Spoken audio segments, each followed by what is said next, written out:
My name is Nikki Gurel. I am the anthropology faculty member at College of Western Idaho, and I am also the project director for our petroglyph mapping project out here at Celebration Park and associated sites like Map Rock, which was also part of our project this year. This is the third time that we have been in the field at Celebration Park. Our first field season was in March of 2014, and then we came out here in October of that year, and now we're out here again in March of 2015 to take part in a much more extensive undertaking, documenting, recording, sketching, photographing the petroglyphs that are down the canyon here of the Snake River Basin at 3 different units. So a much bigger project this time around.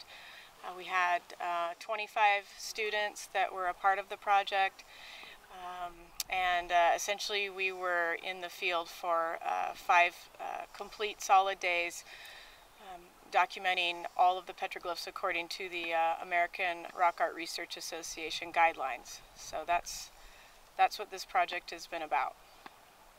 So one of the things that I tell my students when we're in the classroom is that, especially in the field of anthropology, it's crucially important that you get out of the classroom, that you take the skill sets that you learn in a lecture context, you take those theories and methods and you apply them in the field. So that's a big part of what is so meaningful to me about having created this opportunity with partnerships from local area agencies, so that we can provide students the opportunity to actually take those skills and resources and apply them out in the field. And also, of course, creating this incredible body of work that's really a legacy project. As project manager this time around, I was assigned a team out at Map Rock, where I oversaw the gridding, naming of panels, sketching, and forms for that whole rock, and then also up above where we found 2 other panels of petroglyphs and 2 cultural features, hunting blinds. My role on this field season has been one of project coordinator, and what that means is I've worked in conjunction with Nikki Gurel, who's been the project director, and through a grant that we received through Canyon County, we were able to add to all of our equipment that allows us to come out here to grid and record and take measurements of the petroglyphs that we have found through surveying the land.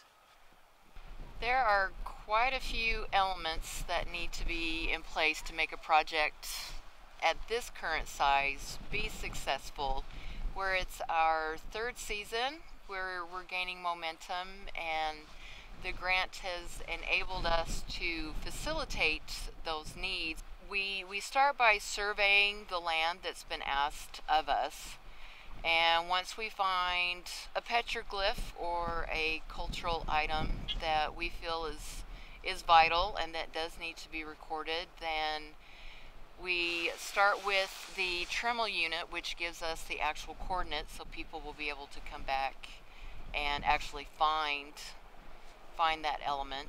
And then we have forms, or IMAX forms, and they are given to us through the American Rock Art Recording Association.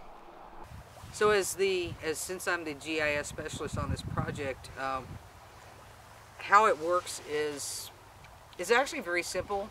We take the data from the field, after they've gone out and we've gotten the gridding done, and we've gotten the measurements taken, and photographs and the drawings.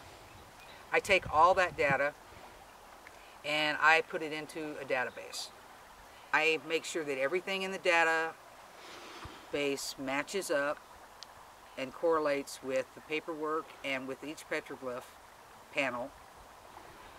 along with the pictures, which I have to upload, and I copy over the URLs onto the database, and then I upload the database to ArcGIS Online.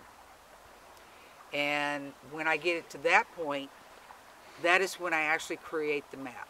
The map, it looks very much like any other map that you'd look at, except it's got a bunch of dots on it. And when you click on one of those dots, it actually pulls up the panel name, and it gives you information about the panel, plus the pictures, and the actual sketches where you can pull them up and look at them. My name is Dunya Al-Jilawi Rasi. I'm anthropologist major. My role in this project, it was illustrate and sketch the rocks. And this was very interest to me, and I have a fun times because I'm already like story writer and illustrator, and it was like what I said, very interested when I mixed my school experience with my job or hobbies. I had a few different jobs on this project. My main job was gridding the rocks with 10 by 10 centimeter string squares so that the petroglyphs under the squares could be sketched to scale. After our initial sketcher left, I also took over sketching for the latter half of Map Rock. A project like this is really important to the community, both to the college community and to the regular Idaho community, because it's allowing us college students to get a lot of important experience in the field, contributing to the historical and archaeological goals of Idaho. And it's also important because it helps provide access to this information for the general public. It helps people get connected a little bit more to the events and peoples that have happened and been occupied Idaho in the past. You can only learn so much from a book. Like, you have to, at some point in time, you have to get out and you have to do field work. You have to be out and experience it for what it truly is, the way they experienced everything. And I think we kind of got that on this trip. We got the rain and the nasty weather, and we got to have a little sunshine too along with that. So not only did we get to see what they left behind for our generations, Yep. we got to experience what they would have lived through out here, Yeah. which is amazing. This wouldn't happen without the funding that we were able to receive. As a community college level, it's mind-boggling to see that we got funding to be able to bring us out here, to be able not only to learn but to save the petroglyphs, to record them for future generations, and in a way that we're not damaging them. Right. And I think that's key, that they're not damaging. All of the people that I know that came out get to be proud that they helped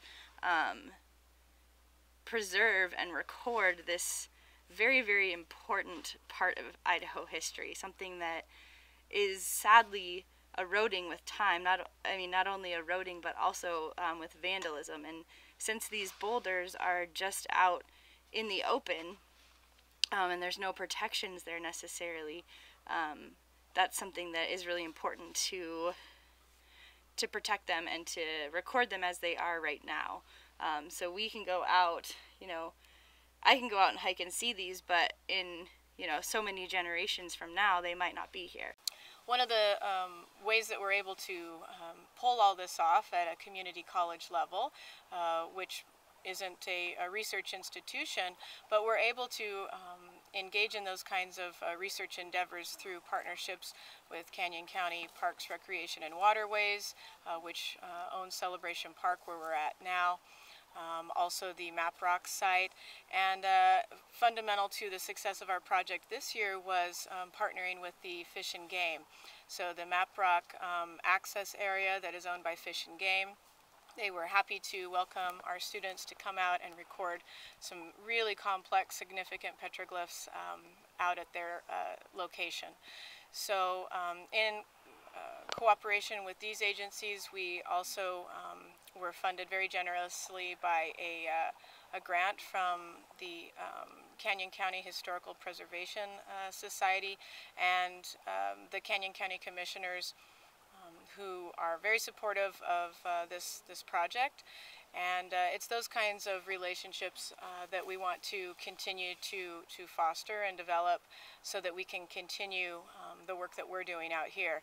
It's a fantastic opportunity for a college that's based out of Canyon County to have students in the field in Canyon County to be able to document and record in perpetuity the amazing artifacts that are left behind by these Great Basin native peoples. So we are just thrilled to be out here and to be supported by all of those agencies.